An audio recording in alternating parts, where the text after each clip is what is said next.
Eunon, Navidad, cristianismo. Parece que son sinónimos. Pero no es así. ¿Se puede pasar la Navidad sin ser cristiano? ¿Sin ir a misa todos los días? ¿O solo el domingo? ¿Sin comulgar? ¿Siendo agnóstico y ateo? La respuesta es sí.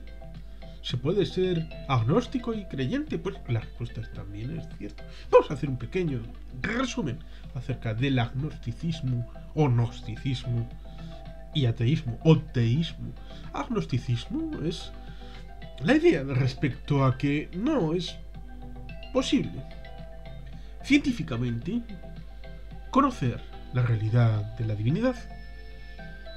El gnóstico es aquel que cree que mediante el estudio es posible encontrar a Dios.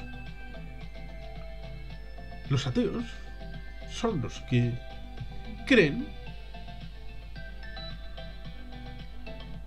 que no existe ningún Dios. Y la palabra creer es importante. Porque los teístas son los que sí creen, que son los religiosos. Son los que sí creen por fe que existe una divinidad. Luego entraríamos en la disquisición. ¿Qué divinidad? ¿La divinidad católica? ¿La divinidad protestante? Dentro del marco general del protestantismo hay diversas variantes. El marco general es el cristianismo, pero luego también hay otros libros sagrados como la Torá para los judíos, el ámbito islámico con el Corán, el sagrado Corán, interpretado por el profeta Muhammad. Y luego estará el hinduismo, el budismo, los cultos animistas a nivel africano y en otros lugares. Resulta sorprendente que lo que se decía en Contact, en la película del año 1997, derivada de Carl Sagan, que fallecería después de haber visto, no se sabe si llegó a verla o no verla, en la novela que da lugar a la película se dice que solamente un 5% de la población mundial es atea. En un reciente comentario llegaron a convencerme de que actualmente, en 2021, es un 20% de la población mundial la que es atea, lo cual el salto sería importante. Se decía que era importante para los tiempos de aquella novela y aquella película que alguien que pudiera ir al encuentro de extraterrestres fuera alguien hijo de Dios, porque el 95% de la población mundial creía en algún Dios. El problema está en el asunto respecto a que cada cual es el objeto de la propia salvación y es distinta de la de los demás, porque si todos fueran creyentes en el mismo Dios, entonces daría exactamente igual a hacerse budista, hinduista, islamista, judío, protestante, evangélico, de la Iglesia Anabaptista del Sur o de la Iglesia Católica o del Corpus de los coptos de Egipto. Daría absolutamente igual porque en el fondo estarían hablando del mismo Dios y del mismo trasunto para la transmisión con el Padre. Serían absolutamente insultantes los debates sobre la Trinidad o la unicidad o sobre Dios Hijo es parte de la Trinidad o son tres figuras aparte. Por lo tanto, eso de tratar de imponer mediante el discurso que en el fondo se está hablando del mismo Dios es una táctica proselitista de algunos. Lo mismo que vincular cristianismo con Navidad. La Navidad, como muchas cosas, es el nutriente de otras previas. Llámese Mitra, zoroastrismo o las mitologías egipcia y griega.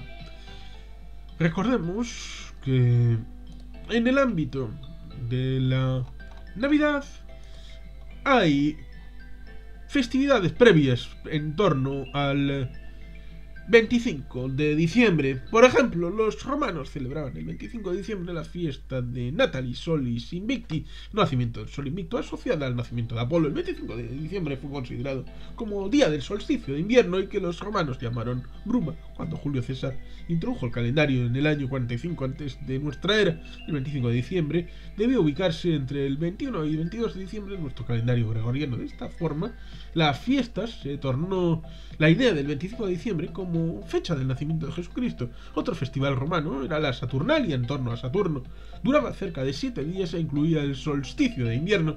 Por esta celebración los romanos posponían los negocios, las guerras, había intercambio de regalos y liberaban temporalmente a sus esclavos. Tales tradiciones se asemejan a las actuales tradiciones de Navidad y se utilizarán para establecer un acoplamiento entre los dos días de fiesta, entre las dos fiestas, la romana y la Navidad cristiana. Los germanos y los escandinavos celebraban el 26 de diciembre el nacimiento de Frey, dios nórdico, del sol naciente. La lluvia y la fertilidad. En estas fiestas adornaban un árbol de hoja perenne que representa al Yggdrasil, el árbol del universo, costumbre que se transformaría en el árbol de Navidad cuando llegó el cristianismo al norte de Europa. O, por ejemplo, casos como el olenchero. El olenchero es un carbonero que baja del monte para dar la buena nueva de que ha nacido Jesucristo. Pero el origen, el solsticio, es un punto de cambio en el calendario anual. Es el momento en el que la órbita de la Tierra alrededor del Sol llega a un punto culminante a partir del cual los días dejan de ser más cortos y poco a poco, muy poco a poco, empiezan a alargarse. Evidentemente es el momento álgido a partir del cual, digamos que después de 3 días de sostenimiento ahí en el punto álgido, por eso el solsticio es el 21, pero luego hasta el día 24 está todo eso el 20, por eso el día 24, luego el tema de Navidad, Nochebuena y todo aquello, 24-25, tiene mucho que ver con lo cósmico y aquellos momentos en los que la naturaleza era deificada, un poco lo que luego tendremos con el dios de Spinoza, que sería en parte natural. La naturaleza sería el dios de Spinoza. Es muy interesante todo esto porque al fin y al cabo la forma de quemar el pasado está sucintamente incluida en la labor prosélita del carbonero, en su forma de ser conversor de la madera a través del fuego en carbón vegetal, que es muy útil para la conservación del calor en las casas y para la lumbre de la cocina económica y poder transformar los alimentos en comida y en actividad gastronómica y todo aquello. Por lo tanto, el olenchero sería un símbolo de una tradición pagana, lo mismo que, como hemos dicho, el tema germánico y nórdico para la introducción del árbol de Navidad. Lo mismo que en el ámbito de las Españas, Carlos III, que había sido rey de Nápoles y las dos Sicilias, en el siglo XVIII trasplanta una costumbre muy tradicional en aquellos lares, pero que era inédita e ignota en la península ibérica, como es la de los belenes, cuando se es transmitida la corona de las Españas a Carlos III, que acabaría siendo el sobrenombre de el mejor alcalde de Madrid. Por lo tanto, hay muchos elementos que no son propiamente de la Navidad cristiana como elemento religioso, y muchas veces también en la Navidad cristiana como elemento religioso transmite cosas que provienen de otras tradiciones, ya sean religiosas o no, ya sea del ámbito de Mitra, zoroastrismo, los elementos de la mitología griega y egipcia y romana, y el ámbito del culto imperial en un estado que acabaría asumiendo como religión principal ya con tiempos de Constantino, y después el ámbito de la Iglesia católica acabaría parasitando las estructuras de estado romanas. Y por lo tanto no es necesario ser cristiano católico, un meapilas que va a misa todos los domingos o todos los días a comulgar para defender y amar la fiesta de la Navidad, porque en el fondo, seas o no cristiano en lo religioso, eres cristiano cultural en Europa occidental y también en Europa oriental, sobre todo en Polonia, que hicieron del cristianismo católico un elemento diferenciador de las grandes potencias que les asediaban tanto por el oeste, los alemanes protestantes en la capa dirigente, y los rusos al este de confesión ortodoxa. En Europa, elementos como este cristianismo cultural, a la hora de establecer la dialéctica de esta época de fin de año, hunde sus raíces a través del cristianismo en el paganismo originario de Europa, lo cual no significa que debamos devolver al paganismo como religión organizada para retrotraernos al sustrato cultural pagano que fue también el origen religioso en el pueblo vasco y también en el ámbito nórdico, por ejemplo, en la zona de la que fue Alemania Oriental, la RDA, en el periodo de Carlomagno, tenía unas batallas importantes para tratar de convencerles con la espada en la mano de que lo mejor que podían hacer era transmitir su deseo de sumarse al cristianismo católico, por supuesto. Al final acabarían haciéndolo y luego transmitiendo su catolicismo a ser en alguna manera protestantes. El cristianismo es correa de transmisión de ciertas épocas junto a las otras, y por lo tanto la Navidad es un momento festivo, un momento de recogimiento, de sociabilidad, pero cristianismo cultural como forma de actualización de unas épocas con otro significante, y por lo tanto se puede celebrar perfectamente la Navidad sin ser cristiano.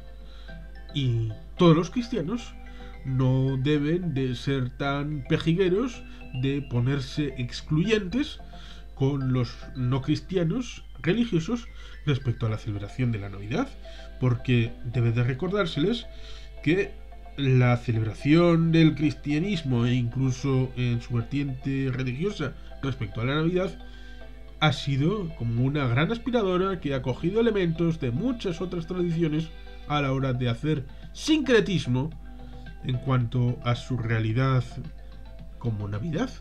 Por lo tanto, no es obligatorio ni debe de imponerse esa vinculación de lo cultural y lo religioso respecto a la Navidad.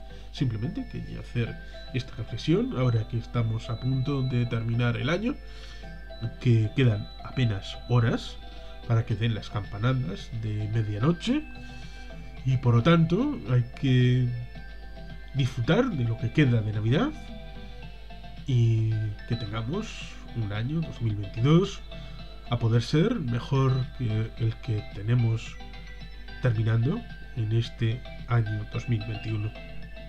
Es mi deseo para todos vosotros y vosotras, los que puede que me estéis viendo y lleguéis a este punto del vídeo, pues mi mejor felicitación y mi mayor extensión del abrazo para que el 2022 nos sea propicio y beneficioso. Y sin más, eskerrik asko, agur bero bat, beti helpean.